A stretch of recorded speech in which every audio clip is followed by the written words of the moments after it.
Welcome to this Science, Technology and Religion Unit roundtable session on Arthur Petersen's book, Climate, God and Uncertainty. Arthur writes in his introduction that his aim in the book is to formulate, in the context of dealing with climate change, a transcendental, naturalistic philosophy of culture that enables adequate reflection on uncertainty in science and religion. To pursue this task, Arthur draws on the work of William James, Bruno Latour and Heinrich Rickert.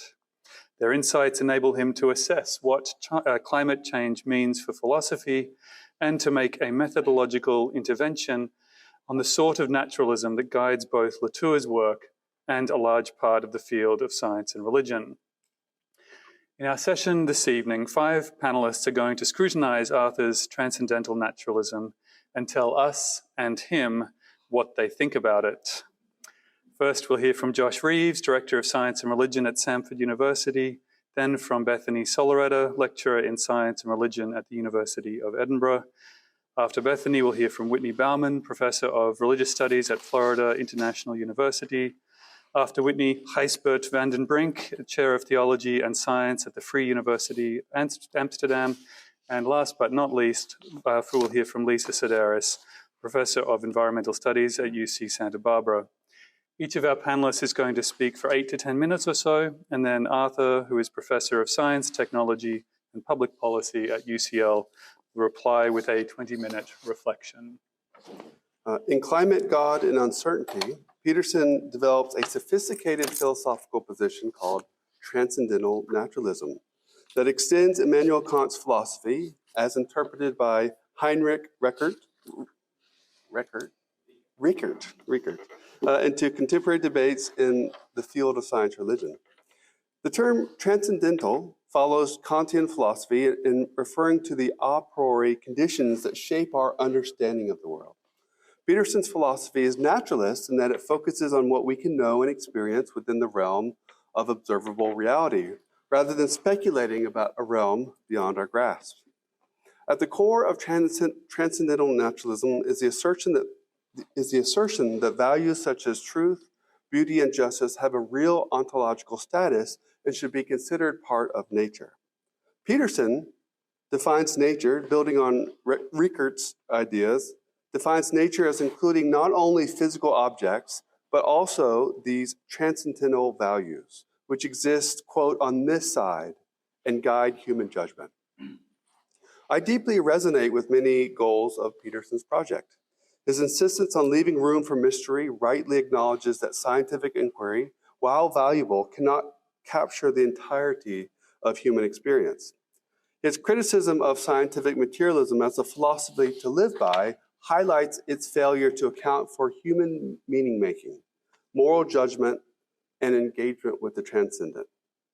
His emphasis on expert judgment and intercultural dialogue on values in science has clearly been informed by his many years of experience on international climate change panels.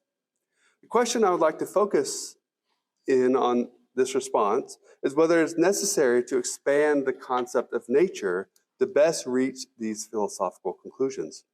I worry that by incorporating transcendental values into the concept of nature, Petersen introduces a counterintuitive and idiosyncratic definition that does not align with scientific practice and everyday language use. I argue that we can reach many of these same conclusions with a more conventional understanding of nature. Traditionally, the concept of nature has been foundational to defining the character and limits of science. Pre-Socratic philosophers, in works often titled On Nature, sought to understand the underlying principles governing the natural world, proposing fundamental substances like water, air, or fire as its basic elements. Aristotle's philosophy of nature built upon this classical understanding by explaining how and why things exist and change through his doctrine of the 4 causes. What unites these views are the search for inherent principles of nature that govern the natural world. This search for natural principles that govern the world still motivates scientists today. As the philosopher of science James Woodward argues in his classic work, Making Things Happen, a distinctive feature of the sciences is the practice of causal inference and explanation. Scientists aim to uncover the fundamental laws and forces that govern the universe, seeking explanations that are consistent, testable, and independent of human perception. However, Petersen contends, and building on Latour, that this standard way of understanding and using the concept of nature leads to a harmful separation between humans and the rest of the world. If values and culture are considered external to nature, humans, as the creators and bearers of these values, will be perceived as disconnected from the natural world. This separation, Petersen argues, is a consequence of scientific naturalism, a perspective that prioritizes scientific knowledge and methods as the sole path for understanding reality. By expanding nature to encompass, quote, the world as a whole, Petersen aims to bridge this divide and foster a more integrated view of humanity's place in the natural order. I worry, however, about trying to solve problems through metaphysical proposals that don't line up with our everyday explanatory practices. Petersen's redefinition of nature relies upon a metaphysical claim about the ultimate nature of reality, since the ontological existence of values is not something that can be empirically verified. By expanding nature to cover values in natural objects, I worry we may undermine the methodological clarity that allows science to function effectively. It may also not be helpful in addressing environmental concerns because it moves debates towards abstract philosophical arguments rather than practical solutions. I believe that we can address the perceived separation between humans and the natural world without redefining the concept of nature. Humans can be viewed as part of nature in a biological and ecological sense, while also recognizing our capacity for culture, values, and meaning-making requires a different explanatory framework. This can be shown by thinking through two different alternatives in the literature that recognize the role of values in human judgment without resorting to transcendental philosophy. These alternatives focus more on psychology than metaphysics and ontology. The first is the classic account offered by Thomas Kuhn. Kuhn's concept of paradigms provides a useful way for understanding the way values shape our perception of the world. Kuhn argues that paradigms, comprehensive frameworks of theories and practices, influence what scientists observe and how they interpret their data. He says explicitly that the world we inhabit is an active construction by the mind's interpretive frameworks, rather than it merely being a passive mirroring of empirical data. Kuhn contends that scientific revolutions result in scientists inhabiting a different world, not because physical reality has changed, but because our conceptual structures have, emphasizing the theory-laden nature of observation and challenging the view of science as purely an objective endeavor progressing linearly towards the truth. The philosopher Roger Scruton offers another possibility, outlining a position he calls cognitive dualism. Scruton argues that human understanding involves two distinct yet intertwined perspectives: the scientific worldview, which seeks universal explanations, and the interpersonal worldview, which seeks meaning and purpose through understanding. This dualism addresses the limitations of the scientific method in capturing first-person experiences, such as identity, personal motivations, and moral accountability. While science describes the physical world and its causal laws, it cannot answer existential questions of who am I or why, which are central to subjective experience. Cognitive dualism suggests that human nature cannot be fully understood or captured by science alone, but requires an interpersonal perspective where subjective experiences and relational understanding are equally significant for understanding the world. This framework thus maintains a single reality approach through complementary but incommensurable ways of knowing. Both Kuhn and Scruton thus agree that while values are an inherent part of scientific judgment, they locate these values within human nature, a matter of human psychology, rather than in an expanded concept of nature itself. This more modest position leaves room for mystery without needing to redefine a foundational concept that guides scientific practice.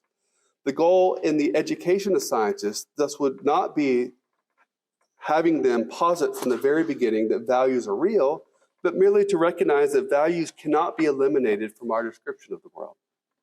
Once that foundational piece is accepted, we can either debate whether values are ontologically real, or with respect to climate change, we can debate which values will inform our policy choices. So in conclusion, it seems like we have, I would argue, two options. Option one, the one taken by Petersen, is to expand the concept of nature significantly so that it encompasses all of culture and values. The second option, the one I have argued for in this paper, is much more limited in scope. It recognizes that nature is only one aspect of the world we experience. It says that natural principles govern the world, but that human culture and values operate within different explanatory frameworks and will always shape our perception of nature. I think the second option is more practical for addressing climate change. By maintaining a conventional understanding of nature and recognizing the role of human values within the appropriate domains, we preserve the methodological division of labor essential for scientific inquiry without resorting to contentious metaphysical redefinitions, ultimately fostering a more productive dialogue on how to address one of the most pressing issues of our time. Thank you. So I work in the area of climate change and theology, particularly around the uncertainties that exist if climate change proves to be irreversible. So this book was of immediate interest to me. It did, however, take me outside of my usual comfortable bubble of contemporary eco-theologians and into a world I'm far less familiar with. The philosophy of William James in the late Victorian period, the work of Heinrich Rickert in the early 20th century, and the contemporary work of the late Bruno Latour. This book involves a deep dive into philosophical metaphysics across several centuries and across several intellectual traditions. And so if you are like me, that is not an area of experience or of expertise, this really does become a more challenging read. In a similar way, my own position as a Christian theologian meant that the emphasis of transcendent naturalism sits outside of my sort of most fluent worldview. And so together, it means that my reflections today on the book have something of the nature of an outsider looking in on a conversation with which I'm not particularly fluent. Now, uncertainty plays a key role in the reflections. Petersen explores the transition from modernist thought, where the world is machine-like and predictable, determinist, to the strands of 20th century thought that make absolute certainty impossible. So that could include quantum mechanics and the uncertainty around the basic nature of how the building blocks of our universe behave. But in this book, it revolves around the concept of Gaia, of James Lovelock's proposal that the entire planet should not be seen as a machine composed of smaller ecosystemic cogs, but rather as a living organism that has homeostatic tendencies. Basically, life itself is changing the Earth in such a way to make its own existence on the planet possible. And that implies two things. First, that the mechanistic models of modernism are an unsuitable way to approach climate change policy, which still, for the most part, treats the world in machine-like ways. And second, our planet provides a rich source of inexhaustible wonder for the human spirit, which can then create a guiding set of ethics and laws that will help guide human action. So in essence, I see the book as a call for policy and politics, which are often still stuck in mechanistic thinking. Petersen is, of course, expert in policy and politics, having himself been part of this Dutch delegation to the sessions of the UN Intergovernmental Panel on Climate Change. And so you have this call to undergo the same change we've seen happen in science. So if in science we've moved from Newton's universal laws to Heisenberg's uncertainty, from Paley's perfect design to Lovelock's emerging creativity of Gaia, and so on. So to take action when uncertainty is all we have is a key foundation of this book. How do we act in the midst of uncertainty? Now, one discussion that I would have liked to have heard more about is around the question of control. So for all the talk of uncertainty, there's actually very little on control, and I think it's an essential and largely missing concept in the book. So the attempt to control is so often the human response to uncertainty because it restores predictability and that sense of certainty we long for. But a focus on control also reveals something else, that perhaps our climate woes have nothing, or at least very little, to do with modernism or postmodernism. Perhaps nothing at all to do with our philosophy in the first place, and instead has to do with humans and their power. If you look at the history of life on Earth, you see that almost any time a life form becomes excessively powerful, climate woes follow. The first time was 2.5 billion years ago, when one form of life proliferated throughout the oceans in a world where there was little competition for resources.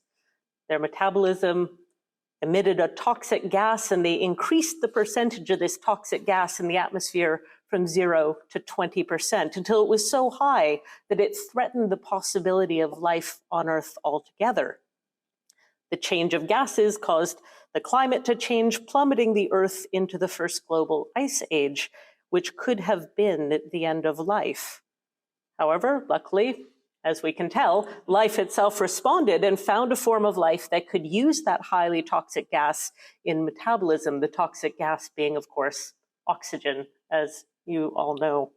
So, we could look at other periods like the end of the Permian, where you have a combination of volcanic activity and the metabolism of bacteria on nickel that was exposed, turning it into methane, and it spikes global temperatures to an average of 32 degrees Celsius, about 17 degrees higher than our global average today.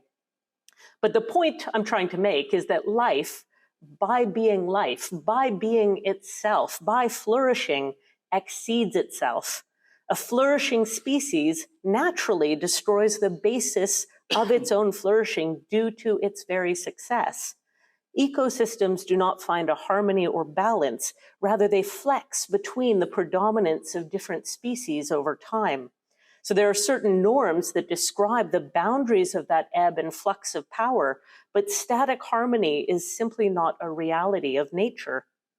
In this sense, Petersen's challenging a deterministic, machine-like approach to climate policy, which assumes there is such a thing as sustainability to be achieved, is, I think, right on the money.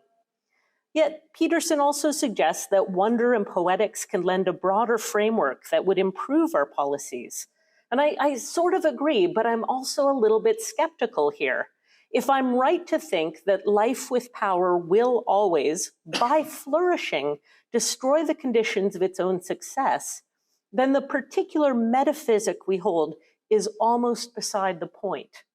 Right? If you're facing a massive Canadian wildfire, there probably is a best handheld fire extinguisher you could use.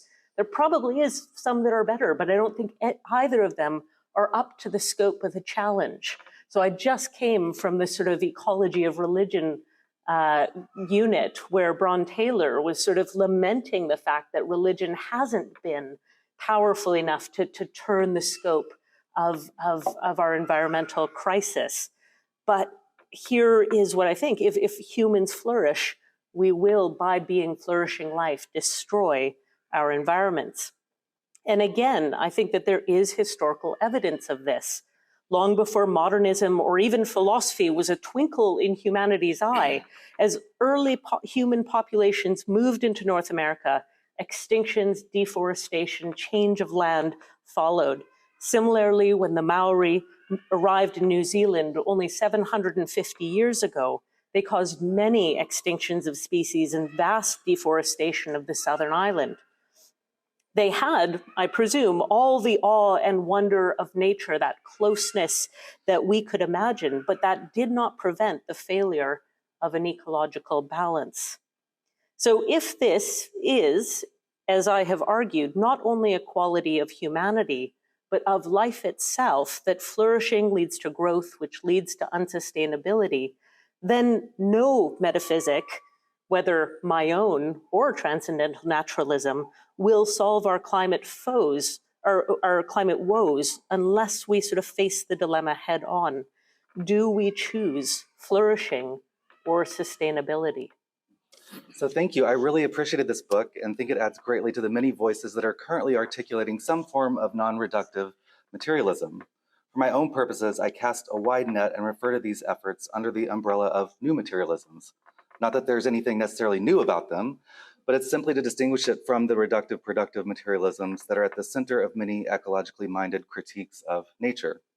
I also appreciate the shout out in the introduction to the series I co-edit with Lisa Stenmark, Science and Religion as Critical Discourse, so thanks for that. And I thought it was cool that you quoted my childhood best friend, Benjamin Crow, in your book, so that was cool too. Okay, so Petersen's transcendental naturalism draws from an impressive list of resources, including mostly Latour, James, Sedaris, Rickert, Descola, and many voices involved in the science and religion discourse, many of which you all are a part of. This integrative approach to doing scholarship is one that I am fully on board with and fully support. We need more voices within religion and science in order to keep the conversation fresh, relevant, and up to date. I also appreciate the critique of nature, God, and the unexamined certainties that hide behind those terms. And of course, I appreciate the attempt to rethink all things human within the rest of the evolving natural world as a collective, or nature cultures, or biohistories, or Gaia, or whatever other terms we might come up with to mark this from the perspective of self-professed moderns, reintegration of humans and the rest of the natural world. Finally, I'm sympathetic to the desire to extend science to multiple forms of science, not only the modern reductive and productive model. Most of what I have to say then is an effort to continue the conversation and create opportunities for productive conversation, creative differences. In terms of rethinking science beyond modern reductive and productive models, I'm wondering how someone like Dalia Nasser and her tracing of romantic empiricism in the 18th and 19th centuries might be helpful in dialogue with Petersen's discussion of transcendental naturalism. Nasser argues that many of the romantics studying nature were indeed materialists, but that the study of nature was a wondrous process of understanding beauty and truth. It was not at all merely about the reductive and productive process it became. Indeed, following her, I'd argue that the reductive and productive model of doing science is really a blip in the development of the sciences. Even up until the two world wars in the 20th century, there was not an agreed upon method for doing science. There were materialists, dualists, holists, and even pantheists and non-reductive materialists of some sort. Ernst Haeckel's understanding of a triune monism, for instance, was also an effort to understand the evolution of forms and feelings from the mineral to the plant, animal, and human worlds. It was really during the two world wars that science, and just the natural sciences, leaving behind the human sciences, became attached to technology transfer, weapons and chemicals, and then after to agricultural technologies and other fossil fuel technologies of production, transportation, and communication. As Freya Matthews has argued, there was much more of an understanding within science that the scientific project was about encounters with, rather than solely knowledge of planetary others prior to this reductive and productive era. Another area of thinking that I wondered about was the immense body of literature around emergence theory, the science of how new levels and modes of life emerge in the process that cannot be reduced to the levels before them. It seems to me this is a model for thinking about science that doesn't so much call for a transcendental component, but relies on the open-ended process of entangled entities naturing again and again. Newness emerges as a result of this ongoing process, of entangled planetary evolution. I wonder what transcendental naturalism would have to say to emergence theory. The same can be said for process thought and other modes of pantheistic or panentheistic thinking, especially the work of Catherine Keller and her theopoetics that draws from older theologies of uncertainty, such as Nicholas of Cusa, as well as the uncertainty of certain interpretations of the quantum world. Finally, I wonder if there are productive differences to be found with other new materialisms, including my own version of critical planetary romanticism that relies on what I would call a viable agnosticism. Much like the late Michael Ruse, who Petersen mentions, I would argue that rather than filling uncertainty with everything, a full-blown theism, or nothing, a full-blown atheism, which are two sides of the same coin, the best stance toward thinking about how we might know the evolving planetary community is a stance that keeps the uncertainty open, hence a viable or livable agnosticism. I have a couple of final questions about the book, since it is, in the end, also addressing one of the most pressing planetary problems, human-caused climate change. First, what are the common grounds we can agree on, grounds, not foundations, from which we can stand to face uncertainty and to experience wonder at the rest of the natural world? There's a difference, of course, between thinking of language as a button or maintaining a viable agnosticism and fake news, alternative facts, and anything goes. I'm not saying that Petersen in any way advocates an anything goes approach, but it is important to think about the structures that might help us navigate between uncertainty and fake news and alternative facts, especially now. So what are structures that help us create the planetary public spaces necessary to have real conversations, create new ways of becoming, and new technologies that help us build different future worlds together? It's one thing to call for a type or model or method that assumes a transcendental naturalism or new materialism, but it's another to think about how to build the spaces necessary for such thinking. In many places, these spaces for thinking together in uncertain ways, in ways that might actually lead to a real conversation, the ability to be converted by the other, are retreating behind nationalisms, localisms, or doom and gloom, all of which involve a type of certainty of one's own perspective that eclipse the possibility for thinking in planetary rather than localistic or nationalistic ways. How can we begin to think together in a fast-paced fossil-fueled world, for instance, that barely enables the space to breathe? What spaces do we need to create that help us to slow down and think new ways forward? This gets at the politics of the matter that, to some extent, I wanted to see more of in the book: critical theories and the multiple embodied experiences of nature and climate change. Again, following de Scola and James, the book does touch on the pluriverse, or what I would call the need for understanding the co-construction of multiple worlds that link together at any given moment to make up what we might call the planetary. Yet I was looking for more insights from embodied theories of race, gender, sexuality, ability, decoloniality, and so on. It seems that if different bodies experience and know the world differently, a better understanding of the planetary community would be one that listened to as many voices and bodies as possible, human and non, in thinking about the planet. Much like a scatter plot chart, some voices would fall too far outside of the circle to integrate into a program for addressing, let's say, climate change. So we collect, as Latour might say, think about the technologies and worlds we need to co-create together and to address these problems, but then pay deep attention to those voices at the edges as they build up until, as Latour might argue, we have to collect again in new and different ways. For my own dealing with performativity and queer theory, I would argue that these abjected bodies and these voices are the remainders that make up the space of transcendence. They should not be made to fit into pre-existing models, but rather remain at the edges to haunt any world constructions that we might come up with from falling for the lure of certainty. Perhaps it testifies to the richness of Arthur Petersen's book, that it can be addressed from many different perspectives, because I will add, I think, another perspective to the ones we heard already, and I guess Lisa will do so as well after me. Climate, God, and uncertainty offers a unique contribution to the academic field of science and religion, and a very timely one at that. It is breaking new ground by arguing for a type of naturalism which attempts to overcome the limitations of existing forms, which may help us to be realistic about uncertainties, and which conveys an attitude of wonder and openness to what Petersen calls intimations of transcendence as elicited by the natural world. And the author really has an open mind, which enables him to incorporate widely divergent sources, for example, theistic ones, spiritual ones, agnostic ones, and atheistic ones, as long as these atheistic ones are not scientistic. I appreciate the perceptiveness of Petersen's criticism of scientism in regard to climate change. The way Petersen goes beyond traditional fault lines in debates about naturalism and religion is really refreshing, and his wish to be inclusive instead of divisive is, as far as I can tell from the book, very sincere. I have one main concern, though, with Petersen's discourse. In order to clarify where this comes from, let me reveal right away my own positionality. I consider myself a systematic theologian in the tradition of mainline Protestantism, so more or less like Bethany also said something like that.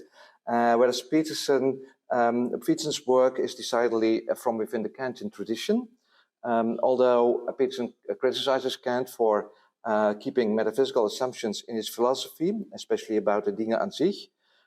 Petersen himself proceeds along the same lines very much to my mind. He also posits the real existence of a natural world, even though, of course, we cannot know that because it's beyond our experiences. But he argues that we have reason to do so as yet, like Kant did. So actually, he stays, in my view, very close to Kant. Do you say Kant or Kant, by the way? I'm Dutch, I'm not sure. Kant? Okay, can you both ways? Yeah? Okay. Can't say Kant. Can't say Kant. Okay. So he stays very close to him. This is also palpable in the way he more or less tacitly assumes the validity of well-known Kantian dichotomies, like that between reason and faith, and even philosophy and metaphysics. Indeed, this notion of metaphysics is quite interesting here. Whereas analytical philosophers and theologians would typically see metaphysics as first philosophy, Petersen rather correlates metaphysics to religion, claiming that it requires faith that goes beyond reason, and characterizing metaphysics as, I quote, not belonging to theoretical philosophy, but being a matter of faith, end of quote. As a result, metaphysics is not a part of Wissenschaft, of academic work, academic disciplines either. That is, so I take it, metaphysics does not belong to the realm of knowledge. And here we stumble upon one of the most fundamental Kantian assumptions underlying this book. We cannot know what is beyond the realm of our sensory experience. Thus, I quote, God or the transcendent will go beyond philosophy proper, end of quote. Clearly, the notion of uncertainty that figures in the title of the book not only applies to the uncertainties related to climate change, but also applies to God, the central concept in the book's title. As a result of this firm Kantianism, theistic naturalist Petersen discusses a couple of theistic naturalists, for example, Fiona Ellis, Carl Peters, and Alistair McGrath. Theistic naturalists can be accommodated by Petersen only on one condition. It must be acknowledged that their theism is a matter of faith beyond reason, not of knowledge. In fact, occasionally Petersen himself comes quite close to endorsing the theistic variety of naturalism, rather than an agnostic or a spiritual one. But then again, he avers, it should be, I quote, it should be clear, however, note strong language, it should be clear, however, that the specific metaphysical assumption made by these theistic naturalists cannot be demonstrated. Well, that seems fair enough, even though there's still a lot of work being done by analytical philosophers on arguments for and against the existence of God. But I'm concerned about the implicit dichotomy here. Since it cannot be demonstrated, it can apparently at best be a possibility, the truth value of which is uncertain.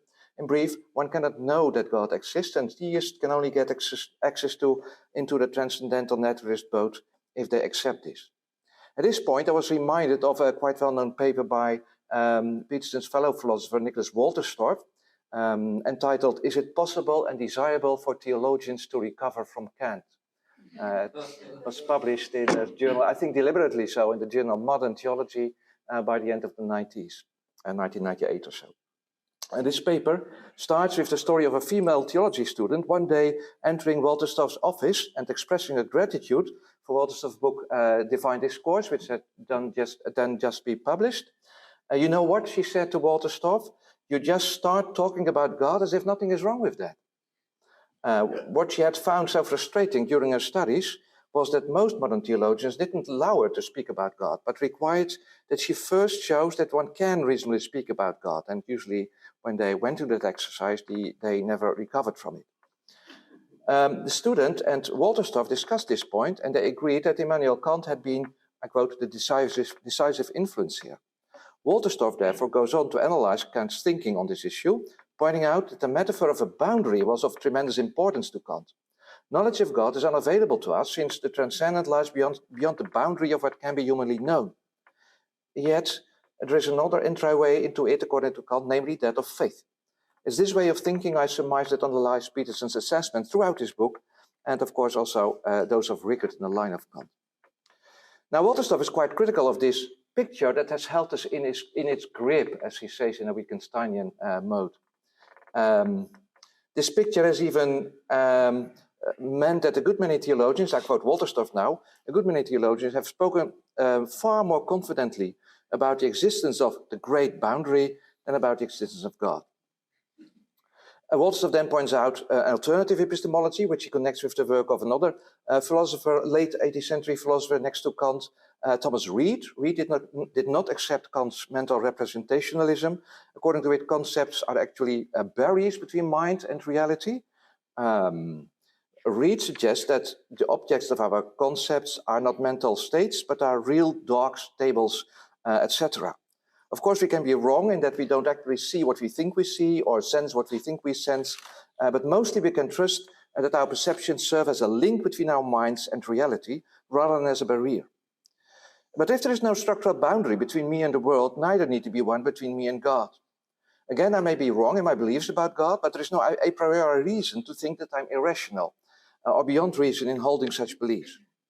Now, let me finally point out the relevance of this point, because it's not, I'm not out to draw Petersen in the classical God debate here. But I think if Petersen would be willing to concede it, he would be able to include the vast majority of the adherents of the world's great monotheistic traditions in his proposal, Judaism, Christianity, Islam. No longer would they be forced to leave their claims to knowledge and rationality behind before entering the naturalist boat. Instead, he could join Petersen in his Latourian attempt at re-enchanting the world, experiencing the natural world as a place of wonder and mystery rather than taking it for granted. So I'm looking forward to Petersen's response here. On the one hand, I realize that I'm asking a lot, since my concern pertains to the most basic assumptions of Petersen's philosophical thinking in this book, and I suppose also beyond this book. On the other hand, I'm hopeful, since Petersen already distances himself from Latour's rejection of what Latour calls big transcendence. It is transcendence as it's being endorsed by within the great monotheistic religions. So Latour rejects that. Petersen is not so certain, and he does not reject that. He argues that both this notion and the one of mini transcendences preferred by Latour can be accepted. That is to say, they can be taken on faith, but they cannot be philosophically argued for or against. I quote, I hope that Petersen will open up to the view that it is definitely possible to argue philosophically both for and against notions of God and transcendence, so that such notions do not need to stay outside the house of rationality. Surely he can learn from many theistic naturalists, like I've mentioned Carl Peters and Fiona Ellis, but also Alistair McGrath, of course, whom he knows quite well, whose views on rationality, influence to the best explanation, etc., he discusses with much appreciation, though not yet with approval. So let's hope that that might change. It's also like Bethany, I'm out of my zone of fluency and made my brain hurt a little bit even, I would say, but that's a good thing. It was nice to get back to thinking about people like William James, who I always loved and haven't thought about for a long time. Not so much Kant, really, but William James. So I'm very interested in wonder and how it functions in science and religion. So I'm going to zoom in on the question of wonder and the connection between wonder and, environmental engagement or action on climate change. So climate, God, and uncertainty presents an account of science as a practice that is open to wonder. On this account, as you've heard, values exist but are unreal in the sense of being ideal and are not mere creations of judgments. He writes, quote, it is the valuations in judgment that are real and uncertain and that determine which values get realized. Wonder, as he describes it, is a positive form of doubt, a creative type of uncertainty, pointing to or expressing an ineffable reality that science can't adequately model.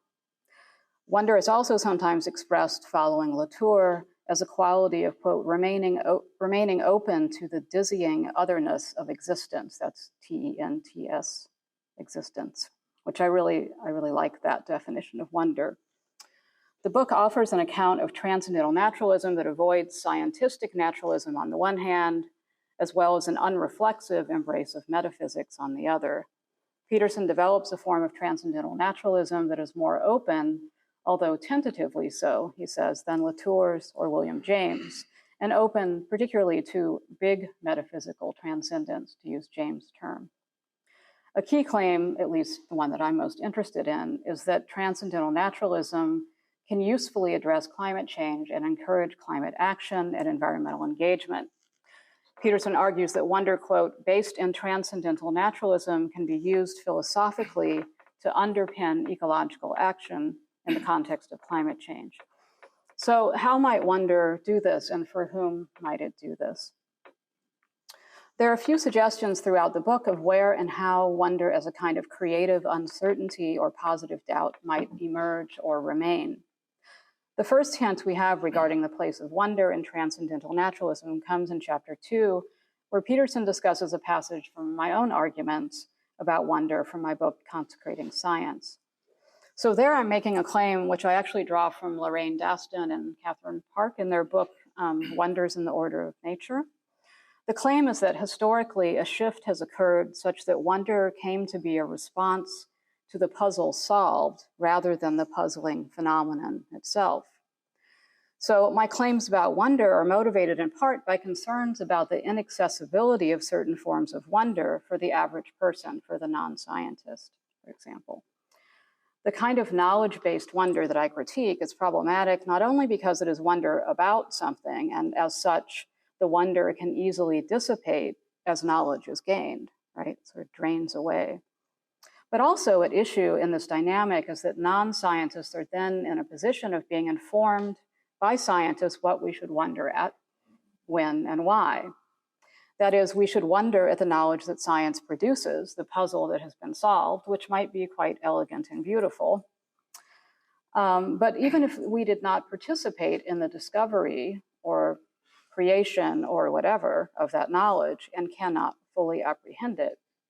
So this arrangement puts scientists in a priest-like role, handing down revelations of wonder that may only be fully interpreted and evaluated by the priests themselves.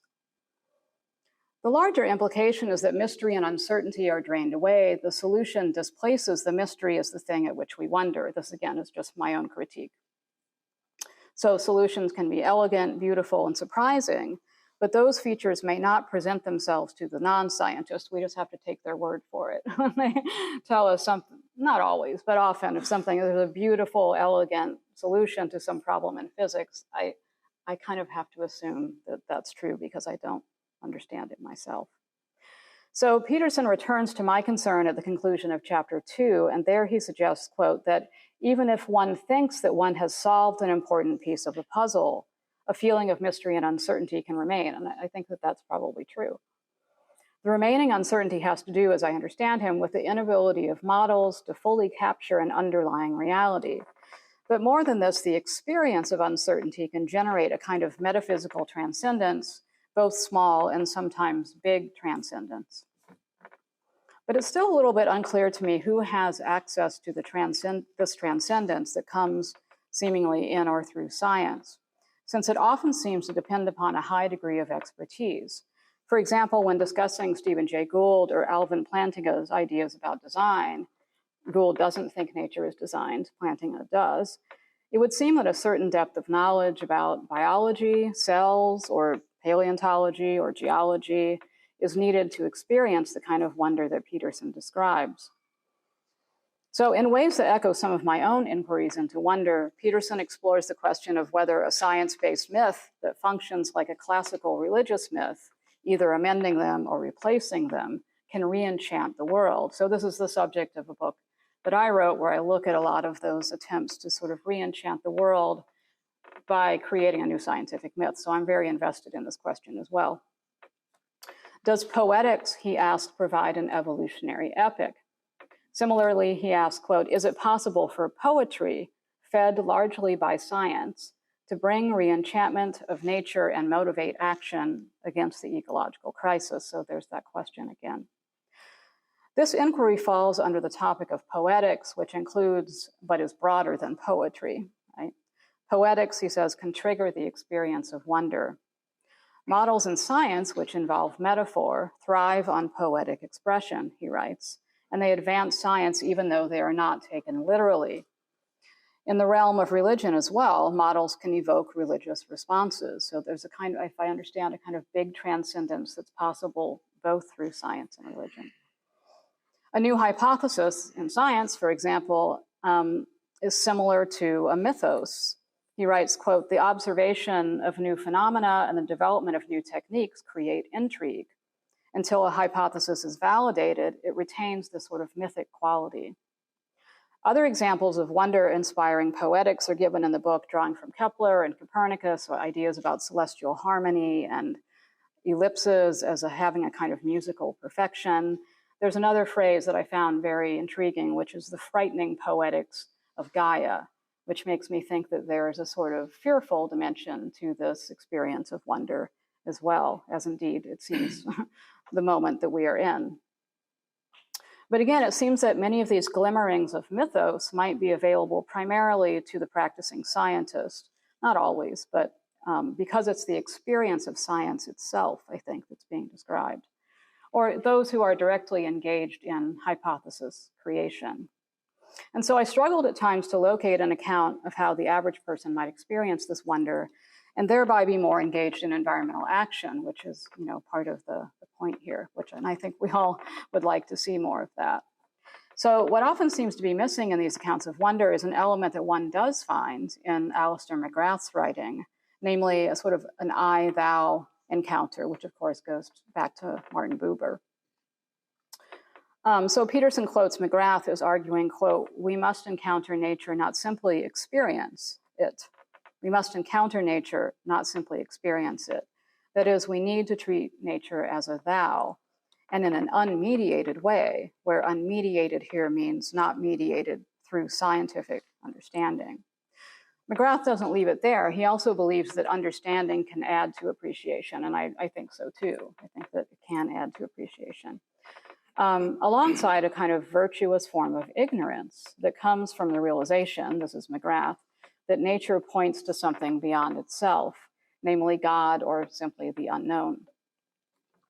So I agree with McGrath that this unmediated encounter, this confrontation with a thou, is a critical part of wonder.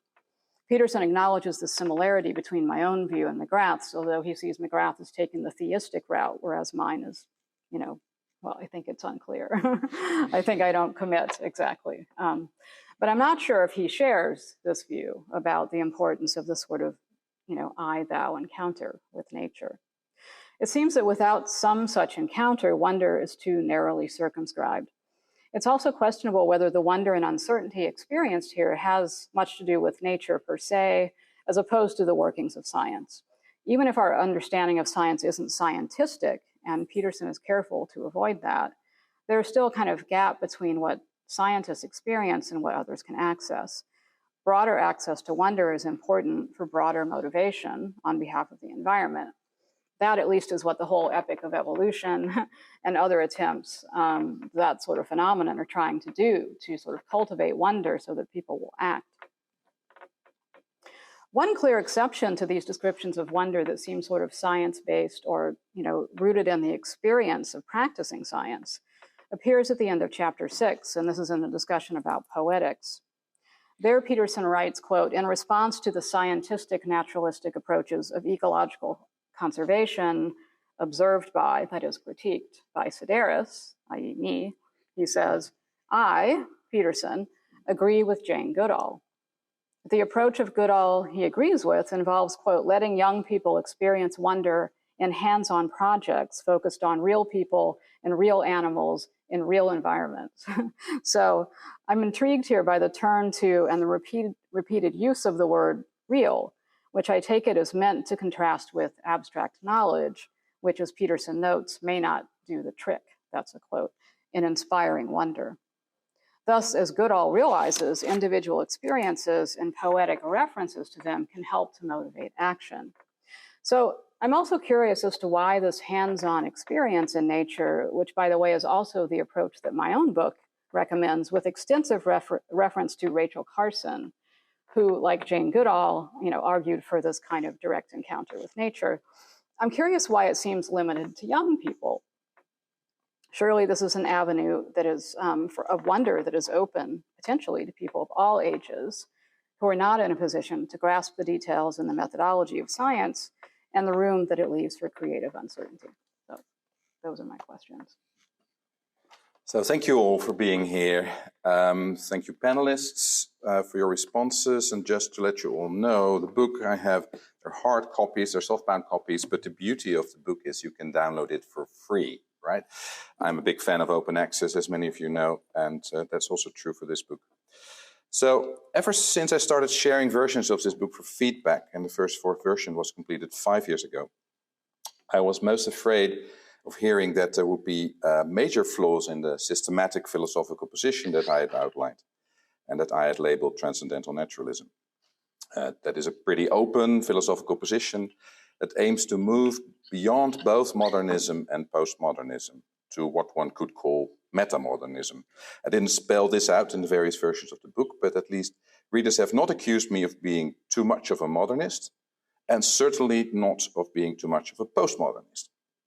They have all sensed my desire to arrive at an integral philosophy that makes the most out of modernism through forcing some rigor into our thinking by using, in this case, transcendental philosophy, but an integral philosophy that immediately relativizes how far one can come with modernity, given the presence of plurality. So the meta-modern impulse sits in my desire to not just end on the one hand with, look at how beautifully this schema of everything in culture works. Or on the other hand, with everything is uncertain, so let's reflect more. But instead to put modern and postmodern tools to use in how we deal with climate change. So I've ended up with creating a philosophical monster, transcendental naturalism, that has unexpected bedfellows and that not many people comfortably get their arms around. And I do realize it makes for some heavy reading. Josh calls my philosophical position sophisticated. Bethany refers to it being a deep dive into philosophy across several centuries, across several intellectual traditions. Whitney also refers to it as being based on an impressive list of resources. And Gijsbert says that I incorporate widely divergent sources, and then Lisa just said that it made her brain hurt a little bit. I'm extremely appreciative of all my respondents having invested the time and mental energy to engage with the book, especially those who don't see themselves engaged in philosophy. So your responses are really helping me with the new and cool projects that I am presently working on following up on the book, and I will tell you how. So let me say up front, as I indicated, I'm relieved that also in this case, nobody has said that my philosophical position is plain wrong, which would have been in anyone's right. And I'm sure there are plenty of philosophers out there who would love to do just that. Well, thanks for the charity here. Indeed, I'm pleased to see that the pattern that I have experienced over the past 5 years is continuing. What has continually happened is that readers have said, all nice and well with this transcendental naturalism of yours, but can you please say more about X, Y, and Z? So, while the responses I received on the first versions were along the line, can you please say more about the sources? James, Rickert, especially Latour. This time around, for the final version, I hear, can you please say more about the consequences? So I take the responses to be inviting me to say more about how transcendental naturalism plays out for science and nature, in the case of Josh, worldviews and sustainability, in the case of Bethany, emergence and critical theories, Whitney, theory and God, Gijsbert, and wonder and nature, Lisa. So let me briefly summarize each of the responses, then address them in turn, and I will promise to stay in the 20 minutes. So Josh challenges the need to expand the concept of nature and include transcendental values in it too. So I need to say something more about my understanding of science, and also to clarify whom I think my meta-modern position is benefiting and how. So my short answer to him is, yes, such an expansion of the concept of nature is warranted, but natural scientists can just stick with a modernist position to do their science, including using a modern notion of nature that does not include values. Bethany doesn't see the power of philosophy. Whether we overcome the modernism, postmodernism debate through transcendental naturalism, changing one's worldviews won't make the world more sustainable. For instance, by countering humans' attempts to control. So I need to say more about worldviews, about climate policy. And my short answer to her is, yes, worldviews do matter in reaching sustainability, but transcendental naturalism by itself doesn't have much power. It only describes how worldviews are plural. Whitney asks about the links between transcendental naturalism and emergence theory on the one hand, and critical theories on the other hand. So I need to say more about those. And my short answer to him is, yes, the links to emergence and critical theories are there, but they were largely left implicit. And Gijsbert is afraid that I, following Kant, say that it is not possible to theorize about God, and hence that transcendental naturalism is not accessible to theists. So I need to say something that alleviates Gijsbert's FOMO, fear of missing out. And my short answer to him is, yes, also theists can, in my terminology, can toggle to a meta-modern perspective like transcendental naturalism, maybe not as easily as agnostics. But most of them, theists, must recognize that they are essentially adhering to a pre-modern philosophy or a non-Kantian modern philosophy that negates postmodernism. Making a strong claim here, I know. And I don't mean this in any way pejoratively. It's just a description of most theists.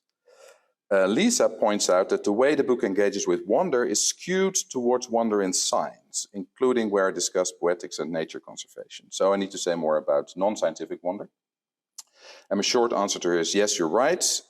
I only hinted at it that Latour's plea for building a ritual around Gaia may suffer from exactly the same problem as the one that you have identified more generally for mytho-poeticized science. Now, for my further replies to each of you. So, Josh. Let me start with Josh's concerns about science and nature. So he challenges me for making a metaphysical proposal by following Latour in expanding the concept of nature to be equivalent with the world. And by following Rickert to even include ideal values in it, touché. Of course. I'm not embarrassed to have staked a claim in the everlasting discussion on what we mean by nature. Also in this conference, it was very clear that anything goes there. But given my carefulness in trying to do as much philosophy as I can on this side, as distinct from all the other sides, that is through metaphysics, this comment made me think about what I've actually been doing here. So my first hunch that what we are dealing with is just terminological squabble. With Latour, I've just polemically defined nature to stand for the world, and it includes everything on this side. So referring to the whole experienceable world, which means also including meaning and value by using the word nature, is not a metaphysical move. But I'm afraid such a cop-out won't satisfy Josh. So he can still make the point that they give values a separate ontological status. So in their ideality, I do say that they exist, but note I'm careful to nowhere in the book call values real.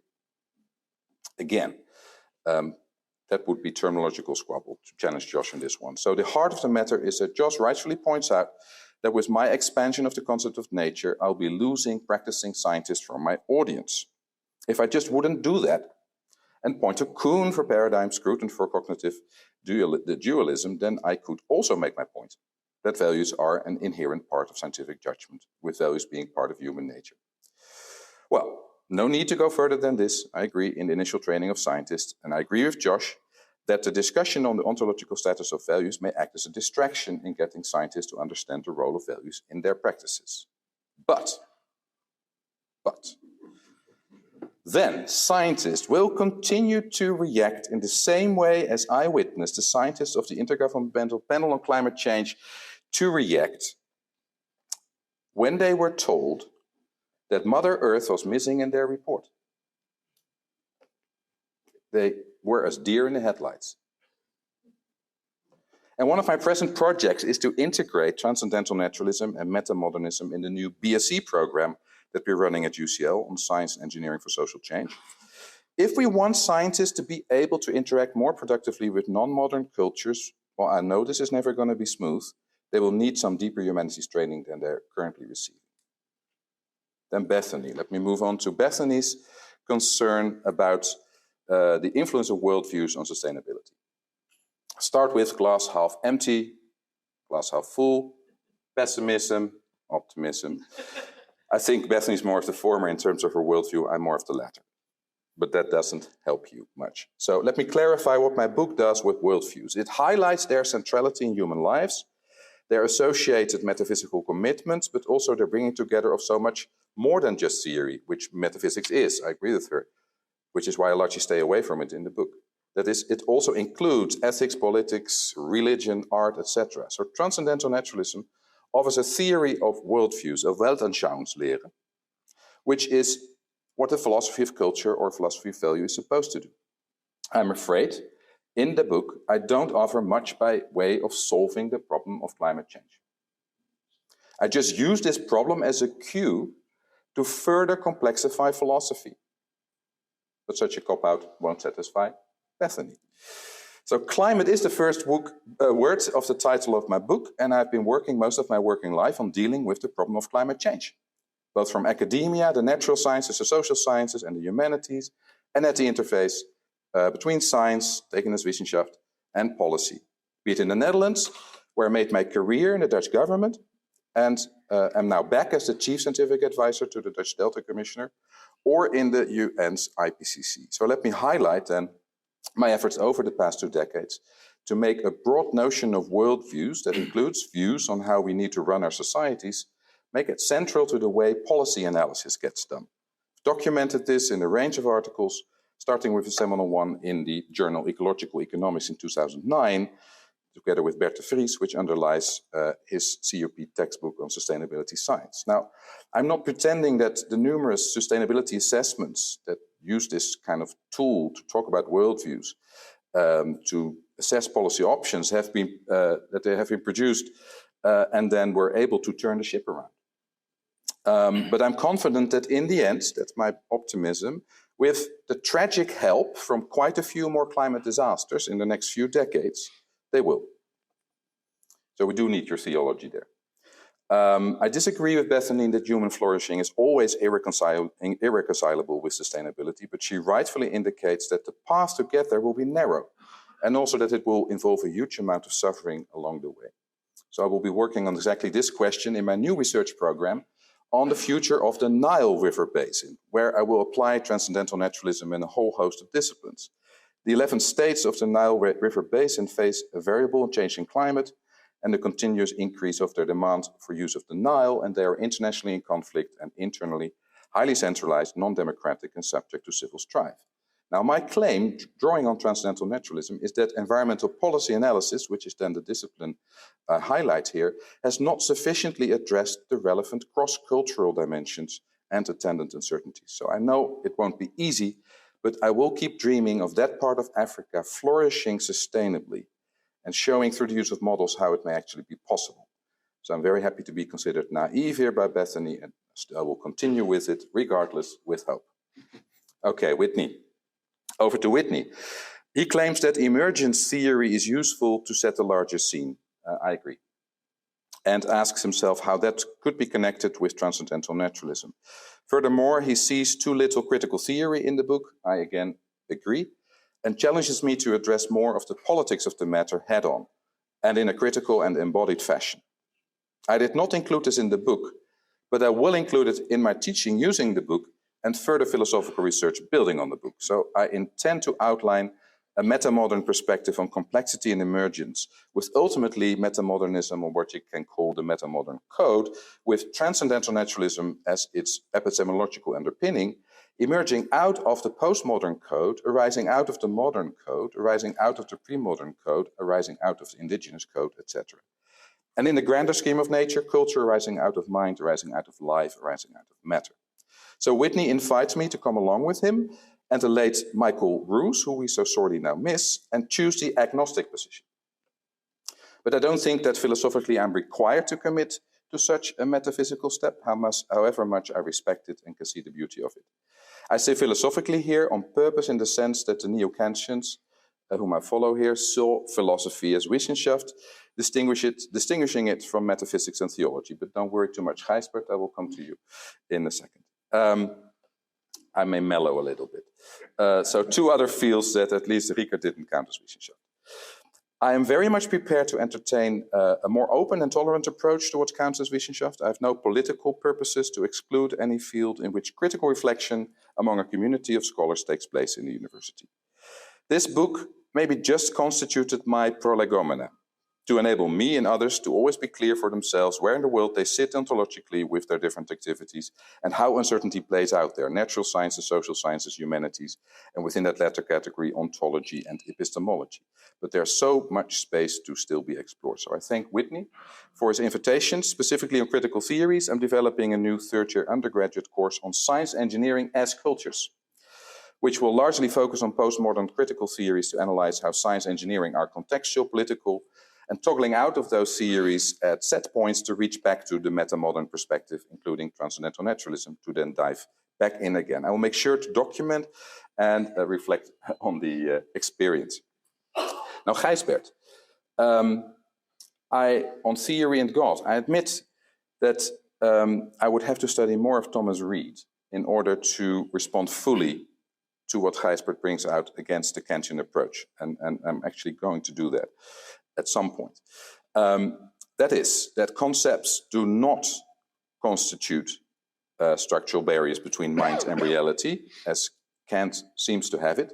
And the flip side of Gijsbert's argument here is that, as he states, we can trust that our perceptions serve as a link between our minds and reality. In my book, I observe about what I think is a very similar interpretation of Kant by James, that A, such an interpretation is only one possible interpretation, albeit the dominant one in the English-speaking world, and that B, Rickert offers his pro-physics as an innovative solution to the problem observed. So I argue, and I quote from my book's crucial page 64, I don't know why that number, but that's the page, that Rickert, like James, finds a middle ground where, in a way structurally similar to how James positions its pure experience, vis-a-vis thought and thing, reality and validity are transcendentally assumed, but not yet separated, in the meaning that is bestowed in the act of a valuing judgment. Now, I won't bore us all to death further parsing Rickert's theory of pro-physics, or as it also could be called a theory of the pro-perceptual. But I do believe that transcendental naturalism features an extreme openness to different metaphysical positions, including that of theism. And yes, metaphysics does not need to sit in philosophy's doghouse. I'm willing to loosen my use of the term philosophy to include metaphysics, and yes, one can absolutely and must definitely theorize about God and be considered rational in doing that. However, I do maintain, with Rickert, that religion is essentially and foremost an atheoretical activity that crosses with theory in its use of metaphysics. And let me put it in careful terms. I doubt that metaphysics can reach the levels of certainty that some other parts of philosophy may be able to reach. Okay. But in the end, we remain uncertain on every front. That's good enough for me. As I alluded to in my first short response to Gijsbert, I think that one really has to go through postmodernism to fully get what I'm aiming at with transcendental naturalism. And this may be too difficult to stomach for some. So I think the meta-modern perspective can make one less fearful of the postmodern perspective. Then Lisa, Wonder and Nature. I was so impressed when James Goodall came to a workshop I co-organized in Groningen in the lead up to the Johannesburg Summit in 2002. And with her contribution to the volume that I subsequently co-edited. And indeed, in terms of the quotation, I don't think it's just limited to the young, just to add that. So we absolutely need the personal experience of wonder at nature in hands-on settings that, like the Poetics of Rachel Carson, is much more powerful than science with some poetry added. I do admit this aspect of wonder has been snowed under in my book by my in-depth analysis of the role of wonder in science, complemented by a relatively shallow analysis of the role of wonder in religious ritual. So for me, the question of wonder is central to the openness to uncertainty. In the context of analyzing a broader access to wonder than through science as being important, as Lisa states, for broader motivation on behalf of the environment, I'd say we can use the different values that Latour distinguishes and indicate what uncertainty is at stake. So for reproduction, we wonder whether what we hold dear, to which we may relate to in an I-thou encounter, whether that can continue to exist. For metamorphosis, we wonder whether we let ourselves be lured out of our individual and collective psychosis. For habit, we wonder whether we can actually move towards more sustainable courses of action and then attend to them. For technology, we wonder what is and isn't possible, realizing full well the limitations and risk of new technologies. For fiction, we wonder how stories about the future, both positive and negative and neither of both, how stories hold up, and whether we can relate to the fictional nature cultures offered. For reference, we wonder how scientific models will pan out. For politics, we wonder how majority groups can be formed that attack sustainability issues. For law, we wonder how in future nature will be represented. For religion, we wonder what it means in the present world to be saved. For attachment, we wonder about what we really hold dear. For organization, we wonder how we get ourselves going and on track. For rules and institutions. For morality, we wonder how we weigh costs and benefits in the context of inequity. For network, we wonder how everything is connected with everything, etc., etc. And that final one is for preposition. These are technical terms from Latour, and I advise you to have a look. For preposition, we wonder how we can toggle in and out of transcendental naturalism and the different modes of existence. What I meant to say, none of these 14 modes of wonder require any specialization. They're all accessible to everyone with a little bit of practice. I'm not saying that this solves the problem. I'm just highlighting what we can wonder about. So with this, I conclude my responses, and I again wish to thank everyone here for attending this session.